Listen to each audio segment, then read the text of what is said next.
Hello guys, जैसे कि आप सभी को पता है सचिन की तरफ से नेहा तिवारी के बारे में बहुत सारी चीज़ें कही गई, बट नेहा तिवारी का कोई भी एक्शन नहीं आया था। बहुत सारे रिएक्शन चैनल ने बस जगत दीदी के बारे में इतना बुरा बुरा बोल दिया, बस जिस चीज़ को बोलना भी नहीं था वो कुछ बोल दिया।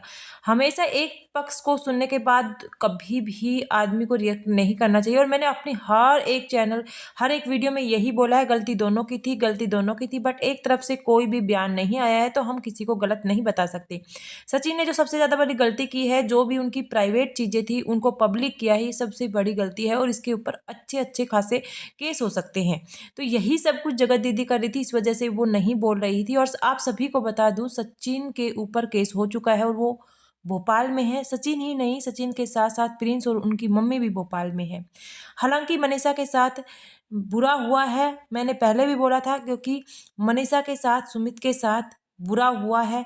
वो कहीं ना कहीं पिसे हैं इस केस में। गलती दोनों की थी, नेहा और सचिन की, बट सचिन ने जो भी चीज़ें पब्लिक की हैं उसके बाद उसकी मम्मी ने इतना भला बुरा बोला है पब्लिक में नेहा को, अपने बेटे की कमी को छिपाते हुए सब कुछ नेहा को बोला है। और उसके बाद प्रिंस ने जो चप्पलें वगैरह दिखाई थी उन सब के ऊपर अलका जायसवाल का भी रिएक्ट हुआ है। रात को लाइव आए थे 2-4 उनके साथ वकील और कुछ समाज सेविक जो इन तरह के केस को सुलझाते हैं, उनसे अलका जायसवाल ने राय ली थी, उनके बारे में पूछा था इनके ऊपर कौन सा केस हो सकता है, क्या क्या हो सकता है।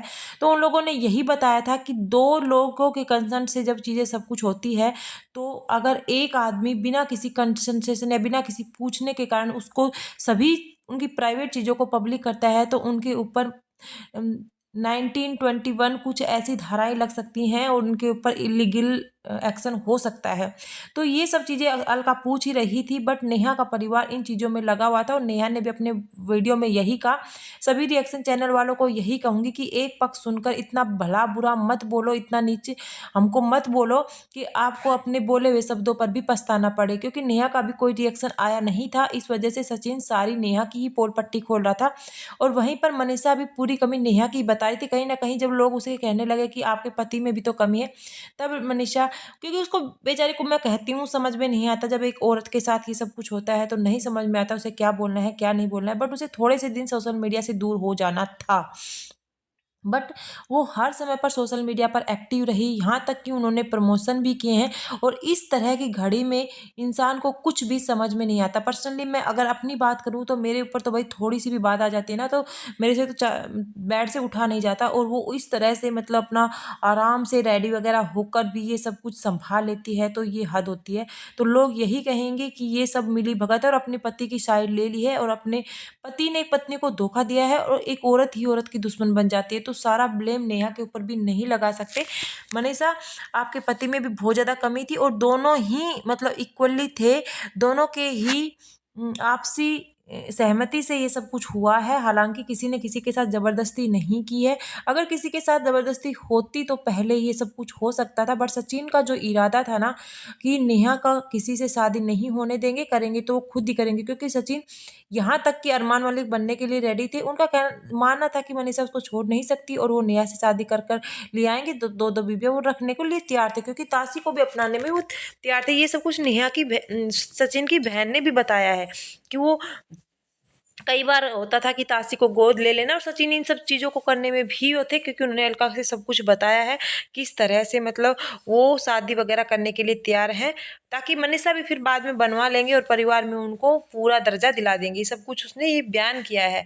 और बहुत सारे और भी एलिगेशन लगा दिए थे सचिन ने, मतलब एक्साइटमेंट या कह सकते हैं किसी को बदनाम करने के चक्कर में इतने जल्दी जल्दी में उसने इतना सब कुछ बोल दिया कि इन सब चीज़ों की भरपाई उनकी होगी। अभी वो भोपाल पुलिस मतलब स्टेशन में है, और वहीं पर उसकी मम्मी और प्रिंस भी जाते हुए दिखाई दिए, और प्रिंस ने सब कुछ बताया भी कि आज मेरा बर्थडे था, मैं बर्थडे सेलिब्रेट नहीं कर पाया, और उनका परिवार थोड़ा दुखी था।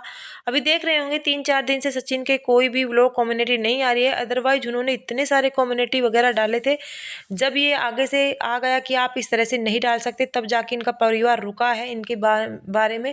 और मनीषा भी अभी 2 दिन से थोड़ा शांत है, मतलब अपने ही कुछ बातें बताती है, हालांकि उनका नाम नहीं लेती है, क्योंकि ये आगे से इन पर दबाव आया है। अदरवाइज ये अभी और बदनाम करने की सोच रहे थे। कुछ चीज़ें जो नहीं थी वो भी इन्होंने यहाँ पर कह दी है सोशल मीडिया पर, तो भाई आप समझ सकते हैं एक लड़की के मतलब द्रौपदी चीर वो कहते हैं ना चीरहरण हुआ है किसी का इस तरह से एक यूट्यूब प्लेटफॉर्म पर, एक जो ग्लोबल प्लेटफॉर्म है उसके ऊपर इस तरह से अपमान, तो वो लड़की कहाँ अपना मुंह दिखाने लायक होगी और कहाँ मतलब अपने रिश्तेदार हो या चाहे कहीं भी हो। बट उस उन्होंने एक माइंडली गेम खेला है सोशल मीडिया पर, उन्हें पता था उन्हें नेगेटिविटी ही मिलने वाली है और वो सोशल मीडिया से दूर रहे। सोशल मीडिया से दूर रहकर उन्होंने सब कुछ ऑफलाइन किया और ऑफलाइन करने के बाद वो अब सही भी साबित हो जाएंगे। सचिन की सबसे बड़ी गलती ये थी कि उन्होंने ये सब चीज़ें मतलब पब्लिकली नहीं लेकर आना था तब तक कि अगले की सहमति ना हो। अगली लड़की को इतना ज़्यादा डिफेम कर दिया है उसने ताकि इसकी एंगेजमेंट टूट जाए या मतलब जो भी है उसकी शादी कहीं भी ना हो, क्योंकि सचिन नहीं चाहता है कि उसकी शादी हो। सचिन ये चीज़ बोला भी है कि मैं नहीं चाहता अब कोई भी लड़का इससे शादी करे।